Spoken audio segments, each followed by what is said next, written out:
जय श्री कृष्ण। आइए भागवत ज्ञान की परिचर्चा में हम लोग पुनः फिर से प्रवेश करें।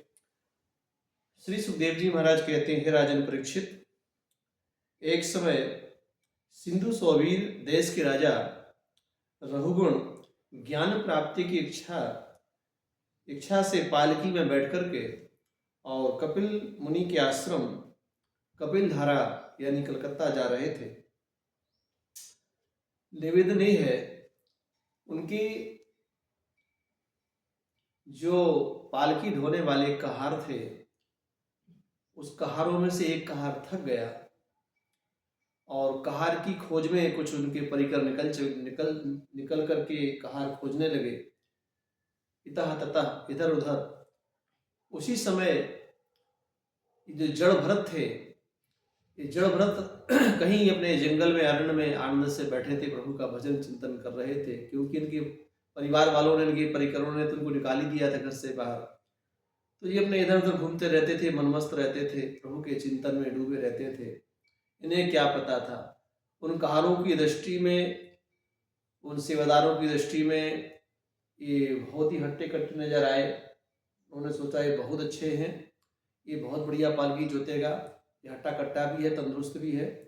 उन्हीं को पकड़ के ले आए और अपने सरदार से कहा, सरकार ये तो बहुत अच्छा है, देखिए इसको पकड़ के ले आए हैं, इसको कहा इसको जोत देते हैं, बेगारी में इसको जोत लेते हैं। हाँ ठीक है। तो उसी समय बेगारी में जड़ भरत जी को पालकी में जोत दिया गया। अब जड़ भरत को क्या मालूम कौन क्या करा रहा है, उनको शरीर से ज्यादा सरोकार नहीं था। शरीर को उन्हें माध्यम नहीं माना है, उन्हें परमात्मा को ही माध्यम माना है। आत्मा ही परमात्मा है, इस रूप को लेकर के वो निरंतर आनंद लेते हैं। उन्हें शरीर को महत्व नहीं दिया है। वो परमहंस की प्रवृत्ति में अपना जीवन यापन कर रहे हैं। और जब चल रहे हैं रास्ते में पालकी ढोते समय, तो 2 कदम भूमि को देख करके तब चलते हैं वो, क्योंकि उनको ये लगता है कि चींटी मीठी जीव जंतु के पैर से न दबकर मर ना जाए, कहीं अपराध ना हो जाए। इस बात का ध्यान रखते हुए कहीं कहीं बीच बीच में वो थोड़ा सा चींटी आने से थोड़ा कूद जाते हैं, दाएं बाएं हो जाते हैं थोड़ा सा। तो जो रघुगण राजा था वो बड़ा घमंडी था, वो ज्ञान प्राप्त करने आश्रम में जा रहा था। याद रखिएगा, ज्ञान प्राप्ति के लिए आदमी को ये जो इन्होंने मार्ग चिन्हित किया, ये मार्ग सही नहीं है। उस राजा ने अहंकार के आवेश में था और उसने कहा, अरे भाई तुम लोग पालकी ढंग से ढो, क्या करते हो कि बीच में जो क्यों चकते हो, क्यों कूद फांद कर रहे हो। तो जो पहले से सेवादार थे कहते, अरे राजन हम लोग नहीं कूद रहे हैं, ये कूद फांद तो जो नया अभी सेवादार आया है, नया पालकी ढोने वाला, यही कहार कूद फांद कर रहा है। अच्छा, बोले हाँ। राजा ने जड़ भरत को केंद्रित करते हुए कहा, अरे भाई बड़े दुबले पतले मालूम पड़ते हो, लगता है कि बहुत दुबले पतले हो, इन कहारों से ज्यादा तो मेहनत कर रहे हो।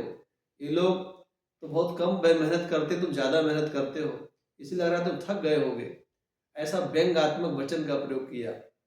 तब भी जड़ भरत जी को कोई भीति नहीं हुई है, उन्हें कोई चिंता नहीं हुई, उन्हें किसी प्रकार का कोई दुख तकलीफ क्लेश नहीं हुआ। कारण उस शरीर को माध्यम नहीं मानते हैं, उस शरीर से उन्हें कोई लेना देना नहीं है। इसके बाद जो है एक बार फिर से कोई चींटी वीटी बीच में आती है, फिर से कूद फांद करते हैं।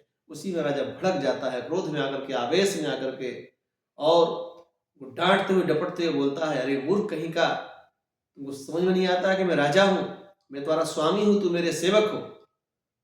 स्वामी सेवक का अंतर नहीं समझते हो, इस प्रकार से हरकतें करते हो, हमको चोट लग जाएगा, तुमको समझ में नहीं आ रहा है, तुम लगता है तो वैसे नहीं मानोगे, बिना दंड के तुम नहीं मानोगे, तुमको दंड देना पड़ेगा। उसी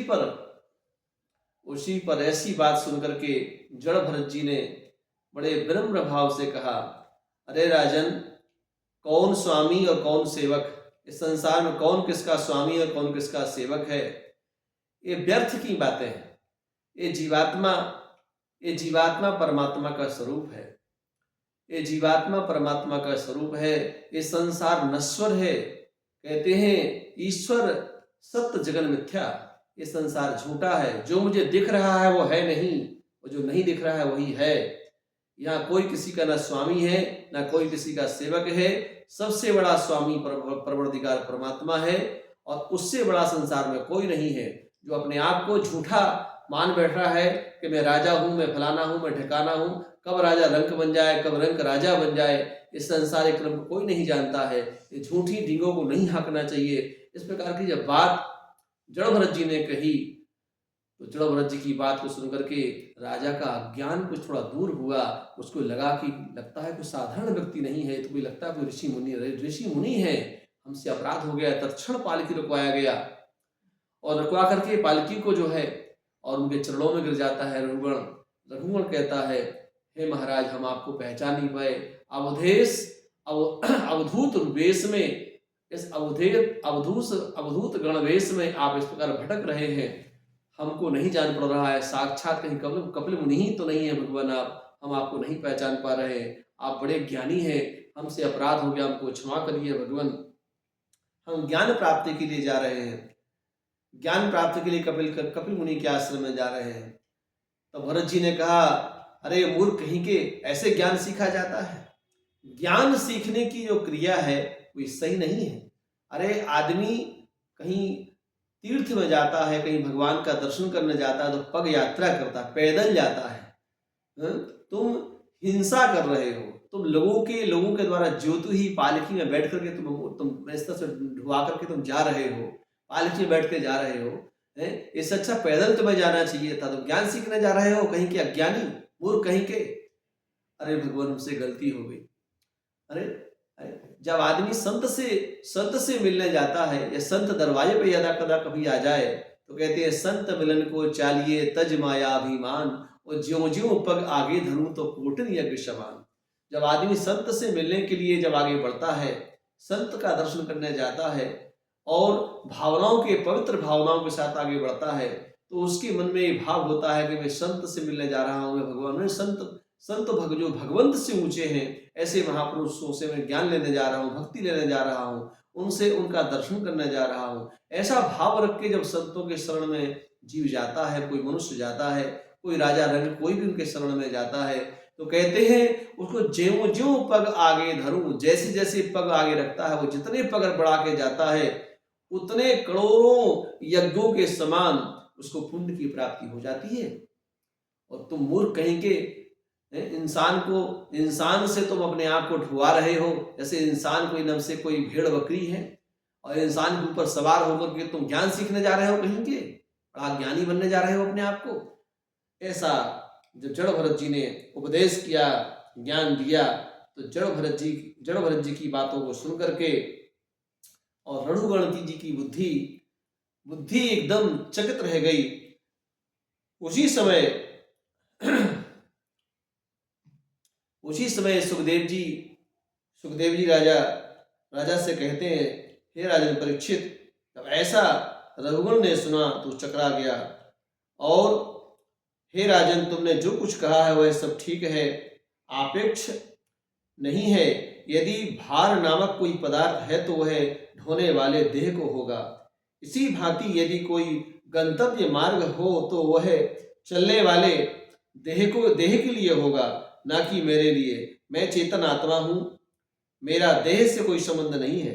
जैसे जल में रहते हुए भी मैं कमल पत्र का जल से संबंध नहीं होता, अतः आत्मा के श्रम आदि की कल्पना सर्वथा मिथ्या है। इसी प्रकार यह देह मोटा पतला है, यह व्यवहार देह में होता है, आत्मा में नहीं। यह विद्वानों का मत है। इसी प्रकार स्थूल कृशता आदि व्याधि, भूख प्यास आदि देहाभिमानी जीव को ही होते हैं, मुझे नहीं।